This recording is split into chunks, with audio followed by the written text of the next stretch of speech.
तो मैनेजमेंट जो प्रोटोकॉल है पॉइजनिंग का, जिसमें ड्रग की टॉक्सिसिटी भी शामिल है, इनहेल पॉइजन भी शामिल है, एनगल्फ्ड पॉइजन भी शामिल है, and any type of poisoning जो पेशेंट को हो रखी है उसको मैनेज करने के लिए 14 पॉइंट की इस प्रोटोकॉल को आप फॉलो करेंगे, बेस्ट रिजल्ट्स आएंगे, मैक्सिमम लाइफ सेविंग आप कर सकते हो, बहुत सारे लोगों की जान बचा सकते हो। तो पहला और इनिशियल पॉइंट है जिसको मैंने कहा रेससिटेशन। इसमें क्या करना है, सबसे पहले आपको डेंचर रिमूव करना है। कोई डेंचर आप देख रहे हैं अगर, उसको रिमूव कर दीजिए। ओरोफेरेंजियल सीक्रेशन को फौरन क्लीन क्लीन करिए। जितने भी ओरोफेरेंजियल सीक्रेशंस हैं फटाफट क्लीन करिए। जुबान अंदर की तरफ है तो टंग को बाहर की तरफ लीजिए। अगर अंदर की तरफ है टंग तो उसको बाहर की तरफ खींचिए, बाहर की तरफ लीजिए। पुल टंग फॉरवर्ड। अगर नीड लग रही है तो फटाफट एक ईटी ट्यूब को कफ्ड फॉर्म में इंसर्ट, ए कफ्ड ईटी ट्यूब। कैसी ET tube? Cuffed.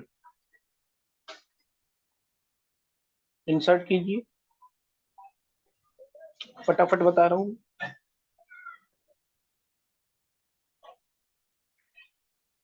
ET tube को इंसर्ट कब करना है इसका थोड़ा सा ये ध्यान रखना है कि जो कॉन्शियसनेस है पेशेंट की, मरीज इतना भी होश में नहीं है कि जो कफ रिफ्लेक्स आनी चाहिए वो भी गायब हो चुकी है। तो ईटी ट्यूब आपको फिर डालनी है, ठीक है। तो सबसे पहले आपने डेंचर रिमूव किया, सीक्रेशंस को फटाफट क्लीन किया, टंग को फॉरवर्ड पुल किया, एंड आपने देखा कि कफ रिफ्लेक्स भी नहीं आ रही है पेशेंट को। तो कॉन्शियसनेस की जो हालत है बहुत खराब है, एंड आपने कफ्ड ईटी ट्यूब इंसर्ट कर दी। क्लियर? अब आप क्या करेंगे नेक्स्ट स्टेप में, क्योंकि ये सारी जो स्टेप है ये तो फर्स्ट और इनिशियल स्टेप है, रेससिटेशन की स्टेप है। अब आप असिस्ट करेंगे रिस्पायरेशन। तो रेस्पी को असिस्ट करिए।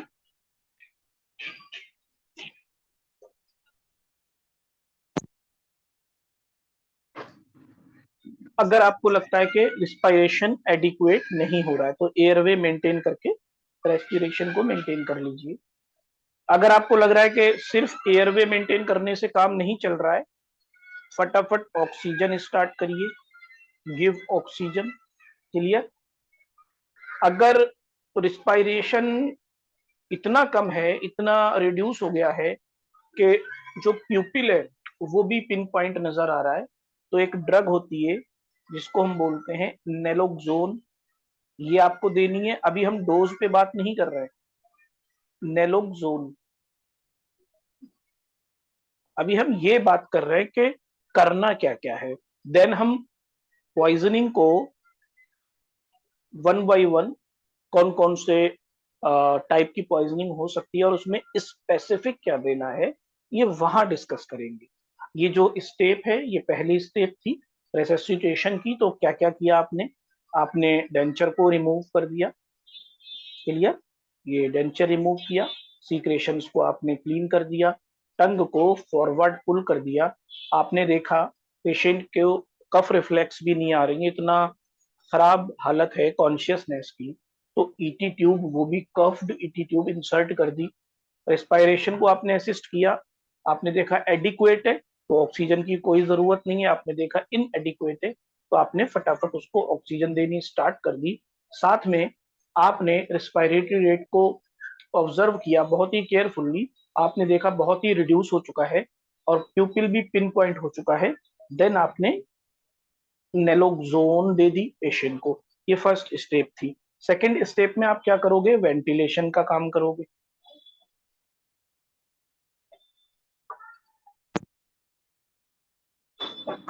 तो नंबर 2,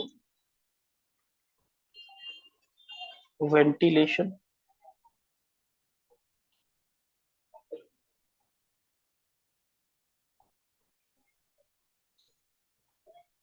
अब वेंटिलेशन में किस किस बात का ख्याल रखना है? सबसे पहले आप पेशेंट का ब्लड सैंपल लोगे। कौन सा वाला ब्लड सैंपल? नॉर्मली जो ब्लड सैंपल लिए जाते हैं, आप लोगों को मौका दे रहा हूं, नॉर्मली, जनरली, यूजुअली वो आर्टेरियल ब्लड सैंपल होता है कि वीनस ब्लड सैंपल होता है? सीबीसी वगैरह कराने के लिए हम लोग देते हैं ना, वेरी गुड, वीनस सैंपल होता है। लेकिन जो वेंटिलेशन का केस होता है, यहां पर हम क्या करते हैं, जो ब्लड सैंपल लेंगे वो हम लेंगे arterial blood sample, arterial blood. Clear? Arterial blood से हम क्यों ब्लड सैंपल लेंगे? क्योंकि हमें गैस, ब्लड में जो डिजोल्व गैसेस हैं, ऑक्सीजन है, कार्बन डाइऑक्साइड है, नाइट्रोजन, ऐसे बहुत सारी गैसेस होती हैं। मेन तो दो ही होती हैं, ऑक्सीजन और कार्बन डाइऑक्साइड। तो आर्टेरियल ब्लड का सैंपल लेके हम आर्टेरियल ब्लड गैस एनालिसिस करेंगे। अगर पेशेंट काफी सीरियस है तो ठीक है, तो तुरंत ये काम करना है। अब आपने आर्टेरियल ब्लड गैस एनालिसिस के लिए सैंपल ले लिया। आपको वेंटिलेटर पे कब लेना है पेशेंट को, ये कैसे पता लगेगा? वेंटिलेशन की बात कर रहे हैं, और वेंटिलेशन के बहुत सारे मेथड होते हैं, ठीक है। अम्बू बैग आपने सुना होगा, और वेंटिलेटर मशीन का नाम भी सुना होगा, और तीन चार इक्विपमेंट होते हैं। तो मैंने आपसे कहा कि ये डिसाइड कैसे होता है कि वेंटिलेशन या वेंटिलेटरी सपोर्ट पेशेंट को इमीडिएटली देना है कि नहीं देना है। तो ये ऐसे डिसाइड होता है कि जैसे ही आपने ये आर्टेरियल ब्लड निकाला, इसका आपने एनालिसिस किया, और इसमें आपने देखा partial arterial pressure of carbon dioxide. फिर से रिपीट कर रहा हूं, partial, P for partial, A for arterial, pressure of carbon dioxide, जो हमेशा, अगर ज्यादा मिल रहा है, 6.5 किलो पास्कल से ज्यादा नहीं होना चाहिए। लेकिन आपने इस केस में देखा पॉइजनिंग के, कि पेशेंट का जो partial arterial carbon dioxide pressure है वो 6.5 किलो पास्कल से ज्यादा हो गया है। मतलब क्या हुआ? कार्बन डाइऑक्साइड ब्लड में ज्यादा रिटेन्ड है, कार्बन डाइऑक्साइड जो है ब्लड में ज्यादा रिटेन्ड है। तो जाहिर सी बात है, खतरनाक चीज है। एसिडोसिस, एल्केलोसिस वाले सारे प्रॉब्लम स्टार्ट हो जाएंगे। तो इस मामले में हम पेशेंट को वेंटिलेशन सपोर्ट प्रोवाइड कराएंगे। ये दूसरा पॉइंट था, दूसरी प्रोटोकॉल थी। ये हम पॉइजन्ड पेशेंट की बात कर रहे हैं, ठीक है। तो पहले रेससिटेट किया आपने, जितना भी संभाल सकते थे मैनुअली वो आपने संभाला। सेकंड नंबर पे आपने पेशेंट का क्या करवा लिया? ABG analysis. और उसमें आपने पाया कि जो पार्शियल आर्टेरियल प्रेशर है कार्बन डाइऑक्साइड का आर्टेरियल ब्लड में, वो 6.5 किलो पास्कल से ज्यादा है। देन आपने इमीडिएटली जो वेंटिलेटर सपोर्ट है वो स्टार्ट कर दी। दूसरा पॉइंट था। अब आपको ब्लड प्रेशर चेक करना है थर्ड नंबर पे। फटाफट बीपी लीजिए। जब एक बार आपको इन तमाम प्रोटोकॉल की बातें याद हो जाएंगी, तो बहुत ही क्विक एक्शन आप ले पाओगे। आपकी स्पीड ऑटोमेटिकली इमरजेंसी डिपार्टमेंट में बहुत हो जाएगी। तीसरे नंबर पे आपको बीपी मेजर करना है। मोस्टली जो पॉइजन्ड पेशेंट होता है, अक्सर उसका जो बीपी होता है वो फॉल कर रहा होता है, गिर रहा होता है, क्योंकि वो मौत के मुंह में जा रहा है। तो अगर आपको लगता है कि बीपी फॉल हो रहा है, तो यानी कि हाइपोटेंशन में जा रहा है पेशेंट, हाइपोटेंशन, ठीक है ना।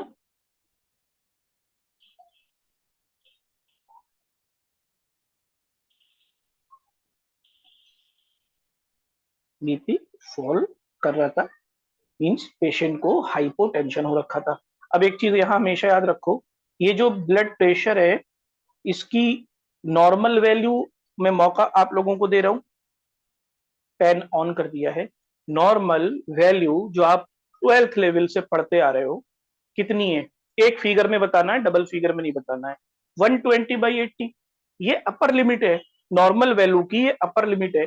जब हम लोग डॉक्टर बनने लगते हैं, ठीक है, जैसे आप और हम अभी डॉक्टर बनने जा रहे हैं, कंप्लीट आप में से काफी लोग बन भी चुके हैं। जब हम डॉक्टर बन जाते हैं तो हम सिंगल फिगर याद नहीं रखते, फिर हमारा जो फर्ज होता है वो होता है रेंज याद रखने का। छोटे छोटे बच्चों के लिए होती है सिंगल फिगर की वैल्यूज, ताकि उनको 12th लेवल पे थोड़ा बेसिक बेसिक नॉलेज हो जाए। लेकिन आप जिस स्टेज पे हो, यहाँ आपको नॉर्मल ब्लड प्रेशर की रेंज याद होनी चाहिए। Very good. तो हमें कैसे याद होगी? अपर लिमिट क्या है? मिनिमम ब्लड प्रेशर जिसको हम नॉर्मल कह सकें वो कितना होना चाहिए? 90। और वो मिनिमम प्रेशर जिसको हम नॉर्मल कह सकें, लोअर वाला, वो कितना होना चाहिए? 60। कैसे याद रखेंगे? ब्लड प्रेशर की नॉर्मल वैल्यू मैं बता दे रहा हूँ, ठीक है। Good good good. Normal value मैं लिख दे रहा हूँ यहाँ पर, बीपी नॉर्मल रेंज बोलेंगे अब इसको, नॉर्मल रेंज। तो 90 से लेके 120 तक ये नॉर्मल अपर या सिस्टोलिक ब्लड प्रेशर की रेंज है, और 60 से लेके 80 तक ये लोअर या फिर डायस्टोलिक ब्लड प्रेशर की रेंज है। क्या मतलब हुआ इस बात का? इस बात का ये मतलब हुआ, किसी का ब्लड प्रेशर चेक करने पे 120 आ रहा है, नॉर्मल है। 100 आ रहा है, नॉर्मल है। 90 भी आया सिस्टोलिक, नॉर्मल है। ऐसे ही डायस्टोलिक चेक किया आपने, 80 है, नॉर्मल है। 75 आया, नॉर्मल है। 70 नॉर्मल है। 65 नॉर्मल है। 60 तक नॉर्मल है। लेकिन अगर यहाँ इससे नीचे चला गया जरा सा भी, जैसे माना 59 आ गया, 58 बोलते हैं, ऑड नंबर नहीं लेते हैं, और यहाँ आ गया 88, तो अब क्या कहलाएगी ये जो 88 बीपी आपने चेक किया सिस्टोलिक, और ये जो डायस्टोलिक, इसको अब हम क्या कहेंगे? अब इसको कहेंगे हम हाइपोटेंशन। ठीक है। तो थर्ड प्रोटोकॉल क्या कहती है? जब भी आप इमरजेंसी डिपार्टमेंट में ड्यूटी कर रहे हैं और वहां कोई पॉइजनिंग का पेशेंट आ गया, तो पहली और दूसरी स्टेप को ऑब्जर्व करने के बाद, डिसीजन लेने के बाद, थर्ड में आपको बीपी लेना है। नॉर्मली बीपी अब पहले ले लिया जाता है, तो आप पॉइंट को अकॉर्डिंगली ऊपर नीचे कर सकते हो, या स्ट्रिक्टली सीक्वेंस में फॉलो करना। देखेंगे जरा आप लोगों का कॉमन सेंस क्या कहता है। आप लोगों का कॉमन सेंस क्या कहता है कि मैंने जो 14 पॉइंट अभी आपको पढ़ाने हैं, उसको स्ट्रिक्टली सीक्वेंस में लेना, या according to condition, according to situation? कौन सा ऑप्शन चूज करोगे? पहला कि सीक्वेंस में होना चाहिए, दूसरा सेकंड, वेरी गुड, सिचुएशन के अकॉर्डिंग। हो सकता है किसी पेशेंट को रेससिटेशन की बिल्कुल जरूरत ना हो सकता है किसी पेशेंट को वेंटिलेशन की बिल्कुल जरूरत ना हो, लेकिन बीपी उसका फॉल कर रहा है, तो सीधे थर्ड स्टेप पे आ जाओ, पहले बीपी को मैनेज करो। ठीक है। ये प्रोटोकॉल्स हैं, बट ऐसा कोई बहुत स्ट्रिक्ट लॉ नहीं है कि पहले नंबर वाली पहले फॉलो हो और लास्ट वाली लास्ट में। According to situation. एक चीज आपको यहां पर लेके चलनी है, एनी हाउ, एनी हाउ, किसी भी तरह आपको पेशेंट की जान बचानी है, लाइफ को सेव करना है। तो जब लाइफ सेव करने की बात होती है, तो उस वक्त साइड इफेक्ट के बारे में भी नहीं सोचा जाता, ध्यान रखना। ठीक है। जैसे नॉर्मली हम कोई साइड इफेक्ट वाली दवा नहीं देते हैं पेशेंट को, लेकिन जब किसी की जान बचाना हो, तो वहां पर रिस्क वर्सेस बेनिफिट पे काम होता है। और ये फंडा, ये फॉर्मूला, ये ट्रिक जो है रिस्क वर्सेस बेनिफिट, ये मैंने आप लोगों को पढ़ाई है फार्मा के अंदर, अगर आप लोगों को याद होगा तो। ठीक है। यहाँ पर इतना आप फॉलो करोगे। तो बीपी आपने लिया, बीपी चेक किया,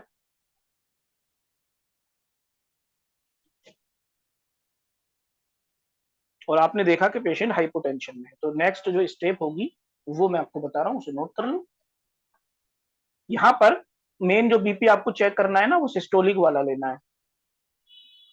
तो सिस्टोलिक, मोर सिस्टोलिक बीपी, इसको कंसिडर करना मोस्टली।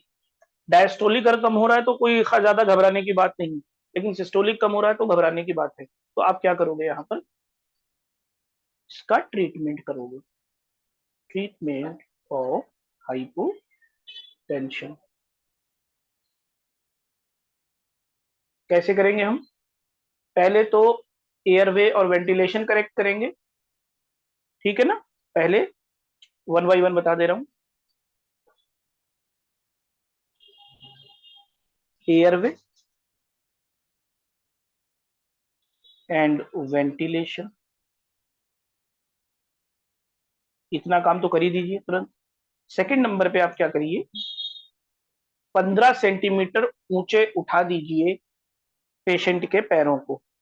तो अगर माना ये पेशेंट लेटा हुआ है, ऐसे ऐसे लेटा है, तो इसके जो पैर हैं ये, ठीक है, ये ये उठा दीजिए कितना, कम से कम 15 सेंटीमीटर, जिससे कि ब्लड का फ्लो ब्रेन की तरफ ज्यादा जाए, ब्रेन का परफ्यूजन कम ना हो, ठीक है।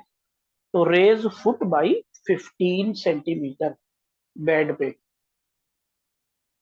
अगर बहुत ही सीवियर पॉइजनिंग हो रखी है पेशेंट को, तब सेंट्रल सेंट्रल लाइन इंसर्ट करेंगे। और ये जो सेंट्रल लाइन होती है, ये वेन में इंसर्ट करते हैं, इसलिए इसको सेंट्रल वीनस लाइन बोलते हैं। Central Venus line. अब हम क्या करेंगे, देखो तीन काम आपने किया ना यहाँ। आपने सबसे पहले बीपी को चेक किया, आपने देखा बीपी फॉल कर रहा है, तो आपने दोनों बीपी को कंपेयर किया कि कौन सा वाला फॉल कर रहा है, सिस्टोलिक के डायस्टोलिक। आपने देखा नहीं यार, डायस्टोलिक तो थोड़ा बहुत कम हुआ है, लेकिन सिस्टोलिक ज्यादा कम हो रहा है, तो सिस्टोलिक पे घबराना है, डायस्टोलिक पे नहीं घबराना है। हाँ, बहुत ज्यादा डायस्टोलिक कम हो जाए तो उस पर भी घबराना है। तो सिस्टोलिक को आपने मैनेज करना शुरू किया, पेशेंट को आपने एयरवे और वेंटिलेशन पहले उसका सही किया। सेकंड नंबर पे लेटाया पेशेंट को बेड पे और पैरों को 15 सेंटीमीटर तक उठा दिया। थर्ड नंबर पे आपने सेंट्रल वीनस लाइन अरेंज कर ली जरूरत पड़ते ही, क्योंकि सीवियर पॉइजनिंग है। चौथे नंबर पे आप क्या करोगे, ये ब्लड प्रेशर रिलेटेड पॉइंट्स हैं, तो एक हेडिंग के अंदर मल्टीपल पॉइंट्स हैं जो आपको याद करने हैं और लाइफ टाइम के लिए याद कर लेना है माइंड में। Retain everything in your mind, ठीक है। तो यहाँ पर क्या करना है आपको, बीपी बढ़ाने के लिए नॉर्मली हम क्या करते हैं, कॉमन सेंस के लिए आपको पहले मौका दे रहे हैं। बीपी बढ़ाने का सबसे अच्छा इजी मेथड क्या है, बिना दवा के इजी मेथड बीपी बढ़ाने के लिए, ब्लड प्रेशर बढ़ाने के लिए हम क्या कर सकते हैं, normal saline. Good good good good, normal saline यानी कि आईवी फ्लूइड। तो बीपी बढ़ाने के लिए अगर हम ब्लड का वॉल्यूम बढ़ा दें, कॉन्सिक्वेंटली ब्लड का प्रेशर भी बढ़ जाएगा, खासतौर से सिस्टोलिक वाला। तो चौथा पॉइंट पे आप क्या करोगे, चौथे पॉइंट पे हम पेशेंट को आईवी डेक्सट्रॉन, ठीक है, इंक्रीज करेंगे, इंट्रावीनस वॉल्यूम। और इंट्रावीनस वॉल्यूम को इंक्रीज करने के लिए दो चीजें आप दे सकते हो, एक डेक्सट्रॉन, आईवी डेक्सट्रॉन दे सकते हो, और दूसरा आप दे सकते हो प्यूरिफाइड प्रोटीन सॉल्यूशन, पीपीएस बोलते हैं इसको, ठीक है, प्यूरिफाइड प्रोटीन सॉल्यूशन। तो इन दोनों में से आप कोई भी चीज, आर लगा दे रहा हूं, दे सकते हो वहां पर ब्लड प्रेशर को नॉर्मलाइज करने के लिए। यहां पर आपने इतना मैनेज किया। अब आपने देखा यार, हमने पेशेंट का एयरवे और वेंटिलेशन ठीक कर दिया, पैरों को 15 सेंटीमीटर ऊपर उठा दिया, सेंट्रल विनस लाइन भी लगा दी, आईवी वॉल्यूम भी दे दिया, मगर पेशेंट का जो परफ्यूजन है वो अभी भी नहीं बढ़ रहा है। तो हम क्या करेंगे, रीनल ब्लड फ्लो कम ना हो जाए, यूरिन आउटपुट कम ना हो जाए, इसको बचाने के लिए, मेंटेन करने के लिए, किडनी फेलियर ना हो जाए, कहीं किडनी डैमेज ना हो जाए रीनल ब्लड फ्लो कम होने से, तो किडनी को सेव करना है, ठीक है। तो तुरंत हम क्या करेंगे, इंजेक्शन देंगे डोपामीन का, इंजेक्शन डोपामीन। ब्रांड नेम अलग अलग आते हैं, हम लोगों को ब्रांड नेम से नहीं मतलब है। हाँ, जहां जहां ब्रांड नेम अच्छा वाला मेरा आजमाया हुआ होता है, वहां सीधे मैं ब्रांड नेम बता देता हूँ आपको। जहां आप लोगों पे छोड़ता हूँ कि अपनी मर्जी से कोई ब्रांड चूज कर लेना, साल्ट ये होना चाहिए, तो वहां मैं सीधे साल्ट का नाम पढ़ा देता हूँ। तो इस तरह से आप वेरिएशन देखोगे मेरे पढ़ाने के अंदाज में, बिकॉज जो सबसे बेस्ट तरीका है वही मैं आपको प्रोवाइड कराता हूँ। तो इंजेक्शन डोपामीन जो है, इसकी जो डोज होगी माइक्रोग्राम में होगी। I can repeat again, I want to repeat again, ध्यान देना, मैंने बोला माइक्रोग्राम में होगी। 1.5 से 2 माइक्रोग्राम पर मिनट के हिसाब से आप दोगे mcg पर मिनट। ठीक है, किसके लिए दोगे? डोपामिन देने से जो पेशेंट का रीनल ब्लड फ्लो था, जो धीरे धीरे कम हो रहा था ब्लड प्रेशर फॉल करने से, और किडनी की तरफ ब्लड जा नहीं रहा था, किडनी डैमेज होने के चांस बढ़ रहे थे, किडनी फेलियर के चांस बढ़ रहे थे, वो आपने कंट्रोल कर लिया। तो ये थर्ड पॉइंट था जहां पर आपने ब्लड प्रेशर को साथ में किडनी के ब्लड फ्लो को, दोनों को अच्छे से मैनेज कर लिया। अब 3 प्रोटोकॉल की बातें हो गई। पहला, रेससिटेशन आपको मैंने पूरा समझा दिया एक्सप्लेन करके डिटेल में। सेकंड, वेंटिलेशन की सारी कहानी बता दी। थर्ड, ब्लड प्रेशर से रिलेटेड इंफॉर्मेशन जो मिल होनी चाहिए आपके पास और जो उसका मैनेजमेंट है वो बता दिया। यहां तक कोई कंफ्यूजन? मैं चौथे नंबर पे आना चाहता हूं। अगर कंसेप्ट क्लियर तो सी सी लिख दो, कंसेप्ट क्लियर। देन हम लोग चौथे पॉइंट पे आते हैं। गुड। तो अब चौथे पॉइंट की बात करते हैं। यहाँ पर ये बहुत ही इंपॉर्टेंट चीज है, इसको ध्यान से समझना। नंबर 4, मैं इसको रेड कलर से लिख दे रहा हूँ और इसको कैपिटल में लिखूंगा मैं, तो आप समझ जाओगे importance. Prevention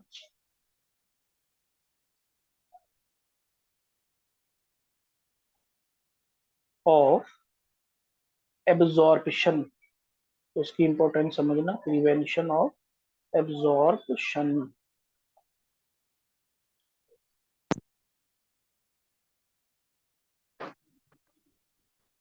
prevention of absorption में दो तरीके हो सकते हैं एब्जॉर्प्शन के। ठीक है, एब्जॉर्प्शन के दो तरीके हो सकते हैं। एक के पेशेंट ने उसको वाया गट लिया हो, जीआई ट्रैक्ट के थ्रू वो गया हो। ठीक है, जैसे कोई जहर की शीशी पी ली लिक्विड की फॉर्म में, या कोई पाउडर जहरीला खा लिया, हम्म कुछ निगल लिया इस तरह से। तो एक तो जहरीला वाया जीआईटी। दूसरा ये तरीका हो सकता है कि पेशेंट की जो सांस थी उसके साथ कोई जहरीला धुआं, जहरीली गैस पेशेंट के अंदर चली गई रिस्पायरेटरी सिस्टम में, लंग्स में। ठीक है, जहरीलापन। तो दूसरा तरीका हो सकता है इनहेलेशन। हम यहाँ रूट की बात कर रहे हैं, इनहेलेशन। तो पेशेंट ने कुछ इनहेल कर लिया है। कौन बता रहा है? उसके साथ वाले बता रहे हैं। अगर पेशेंट होश में है तो खुद बता देगा।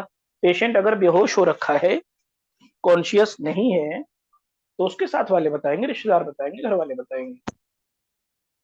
जैसे अक्सर देखा है आपने, आग लग जाती है बहुत सारी जगहों पे, कार्बन मोनोऑक्साइड बहुत ज्यादा रिलीज होती है, तो कुछ लोग तो बेचारे जल के मर जाते हैं, कुछ लोगों की जिंदगी बचा ली जाती है।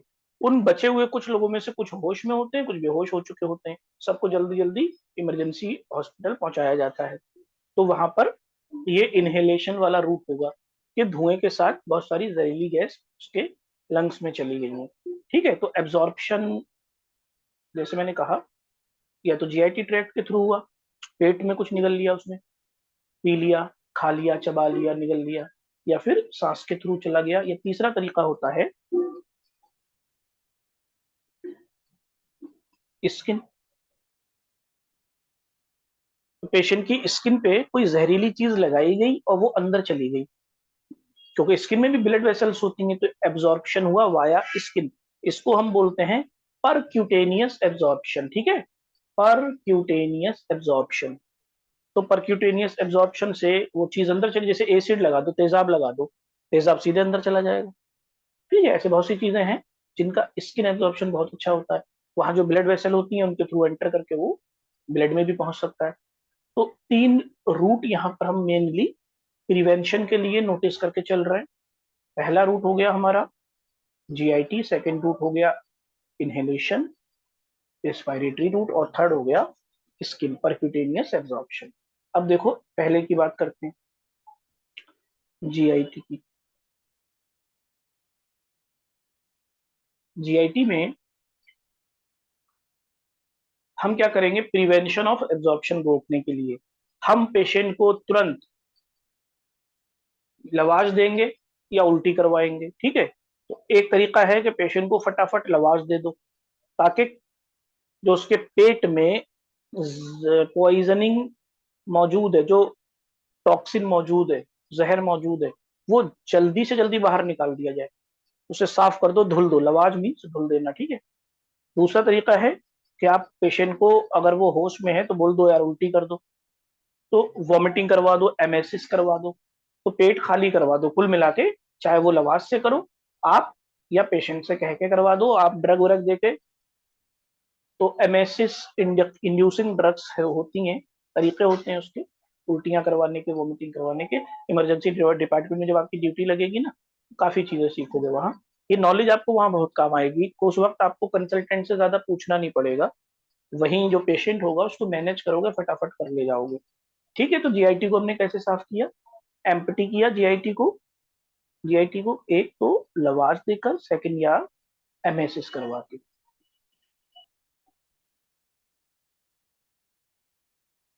मान के चलो पेशेंट को कोई ऐसी ड्रग की पॉइजनिंग हुई है जिसमें लिखा होता है एसआर। आप लोगों ने तो बहुत सारी दवाइयां ऐसी देखी होंगी, कोई एक दवाई का नाम, ब्रांड नेम देख सकते हो, इसमें एसआर आगे लिखा होता है।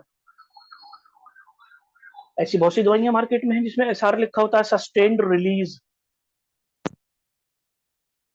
आप में पेंटॉप डीएसआर का नाम सबसे आसानी से ले सकते थे, पेंटॉप डी एसआर। आप लोग डीएसआर मिला के बोलते हो ना, तो आपको लगता है वो डीएसआर पूरा एक वर्ड है। No, Pantop D is a single word और एसआर इज ए एब्रीविएशन। तो ऐसे जिस दवा में सस्टेन्ड रिलीज क्वालिटी होती है, उन दवाओं की पॉइजनिंग हो जाने पर हम किसको क्लीन करेंगे, डिस्टल बॉवेल को। Distal bowel. ठीक है, प्रॉक्सिमल बॉवेल, डिस्टल बॉवेल, ये डिवीजन होता है। फिजियो पढ़ो, पैथो पढ़ो, एनेटमी पढ़ो, तो चीजें क्लियर होंगी। अब यहाँ अगर मैं ये पढ़ाने बैठूंगा कि डिस्टल और प्रॉक्सिमल का क्या मतलब है, तो फिर तो ये लेक्चर 10 साल में खत्म होगा। तो खैर, यहाँ पर आपने लवाज से पेट खाली कराया, एमेसिस यानी वॉमिटिंग से खाली कराया। सस्टेन्ड रिलीज ड्रग्स के लिए आपने होल गट लवाज की थ्योरी अपनाई। तो एसआर के लिए आपने क्या किया, होल गट लवाज। होल गट लवाज किस लिए, डिस्टल बॉवेल को एम्प्टी करने के लिए। होल गट का लवाज करेंगे डिस्टल बॉवेल को एम्प्टी करने के लिए। और ये किस लिए करेंगे, सस्टेन्ड रिलीज ड्रग्स के पॉइजनिंग में। अब एक तो ये तरीका हो गया। यहाँ पर 3 मेथड आपने अपना लिए जीआईटी को क्लीन करने के। पहला, आपने लवाज से क्लीन किया, सिंपल लवाज। सेकंड, वॉमिटिंग से। थर्ड, आपने देखा कि यार ये तो सस्टेन्ड रिलीज ड्रग की पॉइजनिंग है, तो आपने होल गट का लवाज कर डाला, पूरा कर डालो भाई। ठीक है, बड़ी आंत, छोटी आंत, पेट सब साफ कर दो। अब अगर आपको ये पता लग जाए कि कोई ऐसा पॉइजन पेट में है जिसकी चारकोल से हम सफाई कर सकते हैं, तो आप लोग एक्टिवेटेड चारकोल का इस्तेमाल कर लो। Activated charcoal. ठीक है, तो मैंने क्या कहा, मैंने कहा अगर आपको ऐसे किसी पॉइजन का पता लग जाए जो एक्टिवेटेड चारकोल से क्लीन किया जा सकता है, जैसे एग्जाम्पल के तौर पे फिनोबार्बिटोन नाम की ड्रग, फिनाइटोइन नाम की ड्रग, कार्बामेजपाइन नाम की ड्रग, एस्पिरिन, क्विनीन, थियोफिलीन, डेप्सोन, इतने नाम काफी हैं कि ये सब जो ड्रग्स हैं, ये आप क्लीन कर सकते हो, ये आप साफ कर सकते हो एक्टिवेटेड चारकोल से। तो एक्टिवेटेड चारकोल इन तमाम ड्रग की पॉइजनिंग को बहुत ही ज्यादा रिड्यूस कर देगा, एडजॉर्बेंट के रूप में काम करके। ठीक है, तो बहुत ही अच्छा क्या है ये, एब्जॉर्बेंट है। क्लियर, यहां तक कोई कंफ्यूजन? अगर कंफ्यूजन नहीं है तो ये यहां तक everything is clear. Very very good. Okay okay okay, आगे बढ़ते हैं।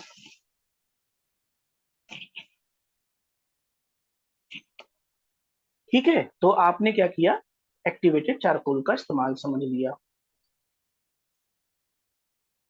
जो चीजें बहुत ही पुअरली एब्जॉर्ब होती हैं एक्टिवेटेड चारकोल में, उसमें वहां इस्तेमाल हम करेंगे नहीं। जैसे एसिड और एल्कली, एसिड किसी ने पी लिया है, तेजाब पी लिया है, एल्कली पी लिया है किसी ने, इथेनॉल पी लिया है किसी ने, इथाइलिन ग्लाइकोल का इस्तेमाल कर लिया है, साइनाइड ले लिया है, आयरन, लिथियम, मिथेनॉल, ये सब पी लिया है।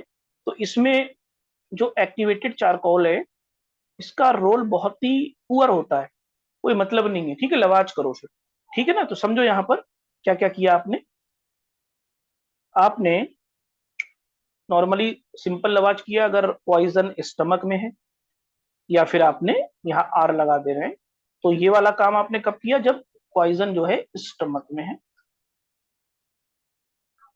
तो आपने पेशेंट को सिंपल लवाज दे दिया, या फिर एमएसिस यानी वॉमिटिंग करवा दी, पेट साफ हो गया।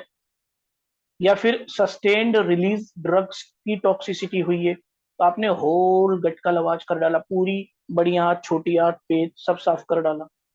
आपने देखा कि ऐसी ड्रग्स की टॉक्सिसिटी हुई है जिसकी सफाई हम एक्टिवेटेड चारकोल से कर सकते हैं, तो आपने एक्टिवेटेड चारकोल दिया। जैसे फिनोबार्बिटोल, फिनाइटोइन, कार्बामेस्पाइन, एस्पिरिन, क्विनीन, थियोफिलिन, डेप्सोन एटसेट्रा। ठीक है, किसी ने तेजाब पी लिया है, एल्कली पी लिया है, इथेनॉल पी लिया, इथाइलिन ग्लाइकोल ले लिया, साइनाइड ले लिया, आयरन, लिथियम, इथेनॉल, इनकी पॉइजनिंग हो गई। इसकी कोई भी इंपॉर्टेंस नहीं, बहुत पुअर रिजल्ट है, इसका इस्तेमाल नहीं करेंगे। ठीक है ना, इसको फिर एंटीडोट से मैनेज करेंगे, वो भी बात आएगी एंटीडोट वाली। अच्छा, ये हो गई बात गट वाली। अब आती है बात सेकंड। देखो, ये गट वाला था ना, अभी इनहेल पे आते हैं हम। तो जो पॉइजनिंग है वो वाया इनहेलेशन हुई है।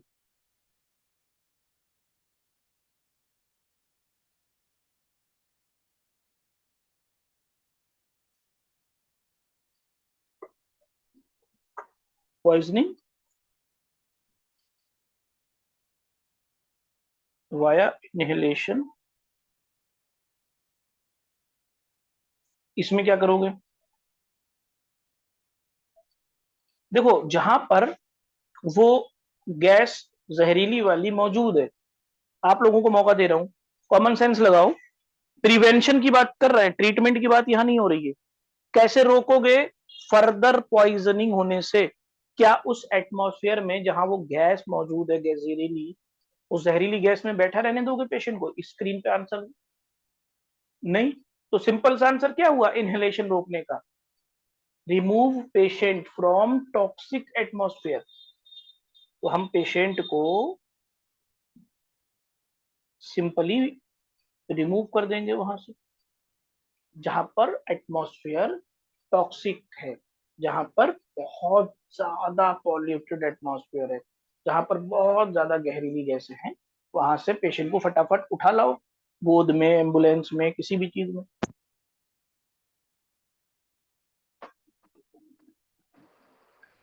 तीसरी चीज, स्किन पॉइजनिंग। तो जो स्किन के अंदर चली गई पॉइजन, उसको तो आप नहीं रिमूव कर सकते, वो तो गया। लेकिन जो अभी बचा हुआ है, लगा हुआ है, सिंपली आप क्या करो, कॉन्टामिनेटेड स्किन को क्लींस्ड कर दो बहुत अच्छे से, क्लींस्ड। ठीक है ना, थॉरली क्लींस कर दो, अच्छे से क्लींस कर दो, साफ कर दो, स्किन पूरी चमका दो एकदम बढ़िया से। बाकी जो अंदर चला गया है उसको हम ट्रीटमेंट पार्ट में कवर करेंगे, और जो अभी नहीं गया है अंदर, उसमें इस प्रोटोकॉल से फर्दर टॉक्सिसिटी से, फर्दर पॉइजनिंग से पेशेंट को बचाएंगे। ये हो गई आप प्रिवेंशन की बात। 4 पॉइंट हो गए, 4 पॉइंट प्रोटोकॉल के हो गए। कोई कंफ्यूजन यहाँ तक।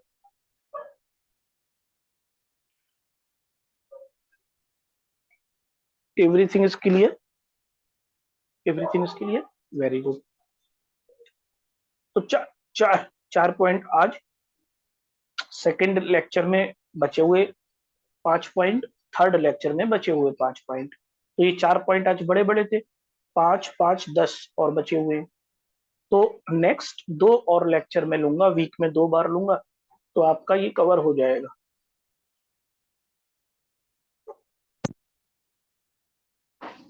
यहाँ तक की सारी बातें तो समझ में आ गई होंगी ना, कंसेप्ट क्लियर हो गई होगी। बहुत ही इंपॉर्टेंट पार्ट है इसको। गुड। नेक्स्ट 5 पॉइंट, फिर नेक्स्ट 5 पॉइंट, तो इसके हम 3 पार्ट के रूप में इसको लर्न करेंगे। पार्ट 1, पार्ट 2, पार्ट 3, इस फॉर्म में लर्न करेंगे। क्लियर।